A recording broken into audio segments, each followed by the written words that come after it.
What's up, guys? Chris here with a honestly new kind of video.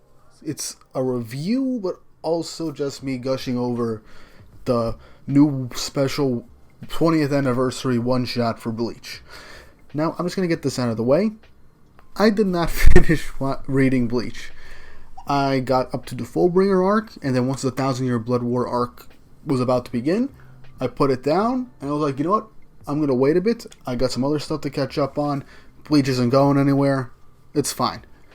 Then I hear about the new one-shot, and it was around the time when the 1,000-Year Blood War arc was announced for its anime adaptation, which we still haven't gotten a full trailer yet, but I am still just waiting to watch it now. But despite that, I still kind of followed a lot of people that talked about Bleach and gave their opinions, a lot of it mixed, some of it being some praise, other being, well, negative to a very large extent. But overall, I was somewhat spoiled for important events in the story, but that doesn't really take away the fact that I have wanted to watch the finale or read the finale of Bleach. And in the end, I just decided I'm going to wait for the anime to come out because I want to see, because apparently from what I hear, Kubo was going to add in some extra stuff to help expand the story of Bleach. Maybe add in some stuff that he wanted to put in originally, but just didn't see how he could fit it in at the time, as, again, Bleach was a weekly series. But now, we got this special one-shot that ends off on such a big-ass cliffhanger, essentially setting up an entirely new arc for Bleach, and I am hyped. And look, I know it sounds weird that a guy who did not finish reading Bleach jumped on to a one-shot that takes place, if math is correct, 2 years after the end of Bleach or something like that, 2 years after the finale. Then yeah, it is kind of weird that I decided to read it before reading the whole freaking series. But it doesn't really spoil too much about the finale. Just some of the stuff that I've already been spoiled on, like specific character deaths and the like. But what this specific chapter does is help us reintroduce the characters that we've grown to love over the course of the series, how things have slightly changed in both the human world and the Soul Society, and setting up a whole bunch of stuff that we just want to read and see Kubo explore. So let me just get into that, since I've spent a whole 2-3 minutes kind of going over my whole experience with Bleach in this chapter. So essentially this chapter, we would originally think that it was going to be like a slice of life type of deal, like catching up with the main cast, seeing what they're like now that they basically have kids and they're adults now. And you'd figure that it would mostly follow the perspectives of the children of the main characters, like, Rukia's kid, Ichigo's kid. And we get them, but Ichigo's kid only appears at the very beginning of the chapter and at the very, very end. Meanwhile, Rukia and Renji's kid, Ichika, is basically sprinkled throughout and introduced primarily through the entirety of the one-shot, with particular scenes and having I wouldn't say the biggest role, but a role that you would expect for the child of a main character to have in a type of beginning arc. And the thing that I like about this is that we get some more world building for the world of Bleach in the Soul Society, with particular traditions that involve the deaths of captains and their funerals, to now which essentially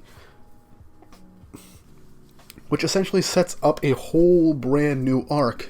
And from this point onwards, I'm going to be talking spoilers here, so if you have not read the new one-shot, go read it and then come back. This isn't going to be a long video, but this is just me giving my overall thoughts and speculations. So from the middle portion of the chapter onwards, we essentially get the idea that this next arc is going to involve Hell. Now, this is something that has been alluded to from the very beginning of Bleach, and when you think back on it, especially with the whole thing with the Hell butterflies that was mentioned at the end of the chapter, and how they're always around when Soul Reapers appear, it makes you feel like Kubo had this in mind since primarily the first arc of the series, but didn't have anything to go by in terms of story until he was probably halfway through it, probably after the Arrancar's arc.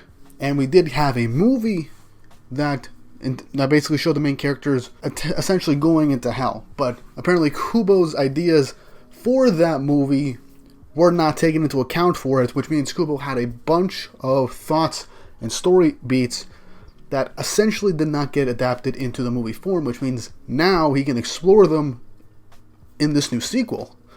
And I'm honestly really excited because what we've seen throughout this chapter, all the characters basically resemble the characters that we know and love. While still aged up to be adults, they still have their own dynamics and character personalities. Everybody gets their own moments to shine, whether it be through action panels, which is with Ichigo and the lieutenants of the 13 Core Guard squad, even to new lieutenants that were introduced in the story, which have pretty cool and unique powers. And I'm glad that Kubo can still create some new characters for the series, as well as the previously existing characters that either got promoted to captains or that are still captains from originally in the series. And despite like this type of power dynamic shifting in the Soul Society, everybody still treats each other the same way, and you can tell that everything that happened in the original series had a major impact on how people in the series act towards each other and towards their jobs and everything, showing just how much of an impact Ichigo has had in everybody's lives. Speaking of which, I like that Ichigo still resembles his own self, his old self, but also a bit more mature. And it just goes to show how much Kubo loves these characters, and showing that we could instantly recognize them regardless of their designs, and that they still have that same charm that made us fall in love with them in the first place. Kubo's action shots are as great as ever, and I could not be as excited for the future of Bleach. Now, the whole idea of this arc surrounding Hell is very interesting because we get a return of a character that has been dead since the middle portion of the series, the Arrancar and Espada Xialamparo. I hope I pronounced that name correctly because a lot of people pronounce it differently.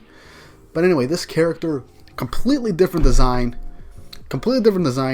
and he looks so freaking cool and menacing. And it ties, and we get some more building towards the purpose of Hell and how Soul Reapers, when they die, they don't necessarily have their energy return to the overall energy of Soul Society. Turns out, in these particular rituals that they do after the funerals of the captains, where they have to capture a hollow and kill it in front of the captains' graves, which has never really been done in a long, long time, since it's very, very rare for captains to die in the line of duty. What this does is that it essentially helps guide the spiritual forms, their souls of these captains, to Hell itself. And turns out that they added a bit of a grading system towards the power scaling of the series, depending on the amount of power someone has when they die. When they live, and if they are a particular gray 3 or higher, which is how strong they are, their energy cannot be integrated into the rest of the world, so they get dragged into Hell. Similar to how Hollows and possibly other characters with high spiritual power are dragged to Hell when they die. And the whole thing that I think that Kubo is setting up is that too many people of such high power have been going straight to Hell one after the other, and the gates are prying open. Creatures from Hell are pouring out, and now we need to come to the circumstances that it's possible that these characters who wanted to show respect to the people that have mentored them and have guided them throughout their lives, that they inadvertently sent them, the strongest people and some of the most courageous and noble people, down to Hell itself, making them question what they've even been doing with this whole ritual type thing. This also opens up the possibilities of older characters coming back. Now, I wonder if you guys know about the Bleach Brave Souls game, which is a gacha game that is on iPhone and Android. I think now it's been placed on the PlayStation and stuff like that. But what that game has been doing over the last couple of years since its release is that they've been adding new forms to certain characters, especially the Espada, giving brand new forms and awakenings to them. So it's very likely that now that Xialamparo was returned to us, that if we get a whole Hell arc, we could see previous antagonists and enemies come back stronger, more twisted than ever, and we might have the main cast have to fight the people that they used to fight alongside. And with how this chapter has been laid out, it's very possible that Ichigo's son might have something to do with it.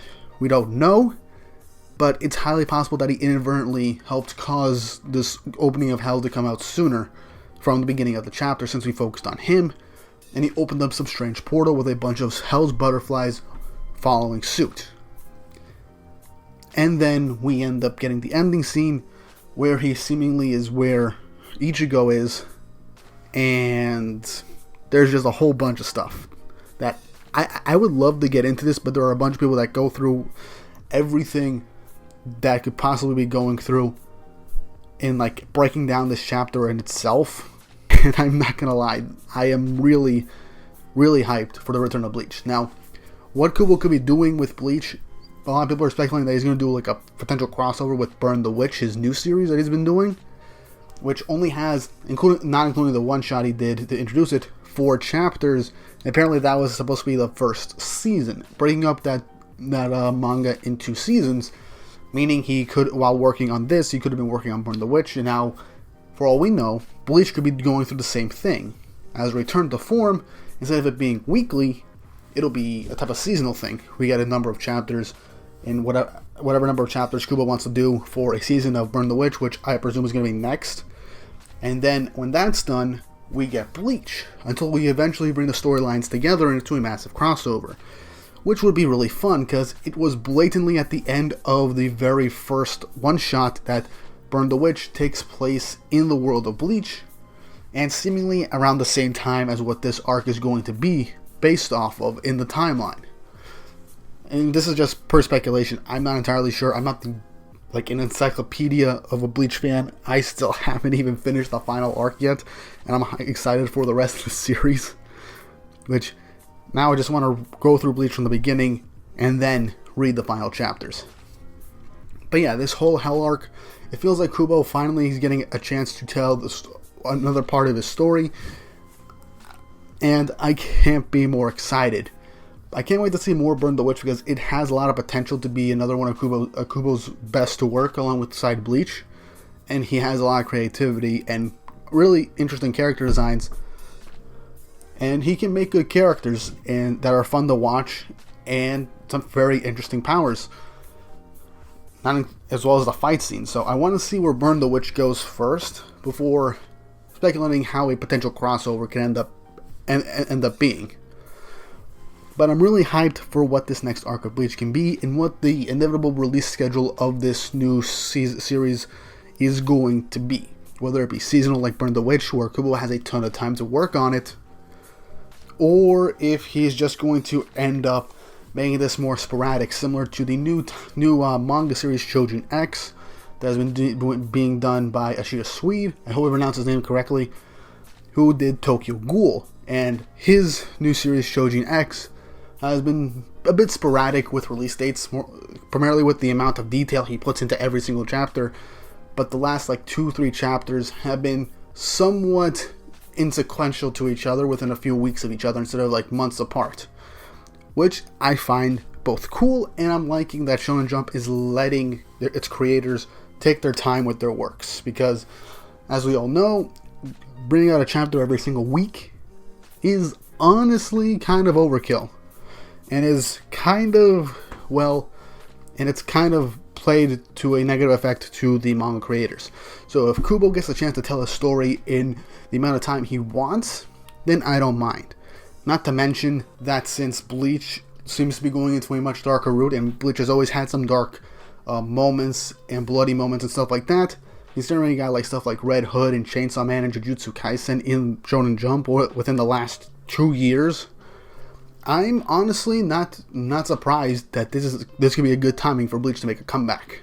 And for all we know, since the end of Bleach, maybe Kubo had this in mind and was just waiting for the go-ahead from Shonen Jump to get this out there. But yeah, that's my honest thoughts on the chapter and what I think is going to happen in the future of Bleach. This chapter was phenomenal. I loved it, and it reinforces my love for the series and wanting to go back from the beginning and read it all the way through and finally finish that damn series. It's been on my shelf for a long time, and there are just a bunch of stuff that I'm reading and watching at the moment, so I didn't really have much time. But hey, I might end up just doing a video series to catch up to Bleach before potentially the anime returns. If you like that, let me know down in the comments. Don't forget to like and subscribe and hit the notification bell for updates on future videos. I'm going to be doing a lot more manga content on this channel, considering that those are the videos that a lot of people like, and I honestly kind of enjoy making them, and I enjoy talking about them. So if you want to see more, let me know down below. And also, tell me what your thoughts on the future of Bleach could be, and how Burn the Witch could tie into this new Hell arc. As well as the fact that Tite Kubo seems to be getting a new chance at giving Bleach a continuation that he might have actually really been thinking about or wanted to tell from the very beginning. And also, once again, if you want me to do like a series of videos like going through Bleach from beginning to end, arc by arc, like a retrospective, let me know in the comments down below. And if I get enough views and likes on this video, then hey, maybe I'll end up doing it. I honestly don't want to do that. It's something I want to do with older series, maybe not One Piece, because I cannot go through One Piece again at this point in time, as I have other stuff to read.